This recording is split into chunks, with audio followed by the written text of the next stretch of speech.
લોકોને કોઈ પણ જાતની તકલીફ દૂર કરવી હોય તો શબ્દોની અસરથી આપણી બીમારી દૂર થઈ જાય. આપણે કોઈ પણ લોકો આપણને અપમાન કરે, ગાળ આપે, આપણા ચહેરાના હાવભાવ બદલાય કે ન બદલાય?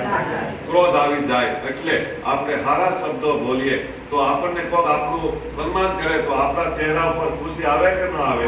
તો આપણે આપણને સન્માન આપીશું, આપણા શરીરને આપણે માન સન્માન આપીશું. માથે હાથ રાખીને આપણે 3 શબ્દો બોલીશું. હું સ્વસ્થ છું, મસ્ત છું, તંદુરસ્ત છું. હું સ્વસ્થ છું, મસ્ત છું, તંદુરસ્ત છું.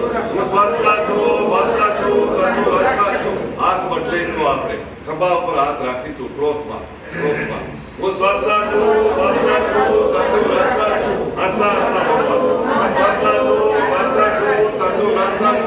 હું સ્વસ્થ છું, મસ્ત છું, તંદુરસ્ત છું. હૃદય ઉપર હાથ રાખીને હું સ્વસ્થ છું, મસ્ત છું, તંદુરસ્ત છું. હસતા હસતા હું સ્વસ્થ છું, મસ્ત છું, તંદુરસ્ત છું. હું સ્વસ્થ છું, મસ્ત છું, તંદુરસ્ત છું. સરસ. હવે આપણે આપણને 3 વખત શાબાશી આપીશું. શાબાશ, શાબાશ, શાબાશ. મારું શરીર સુંદર છે, મારું શરીર મસ્ત છે, મારું શરીર તંદુરસ્ત છે. સરસ. જોરદાર તાળી.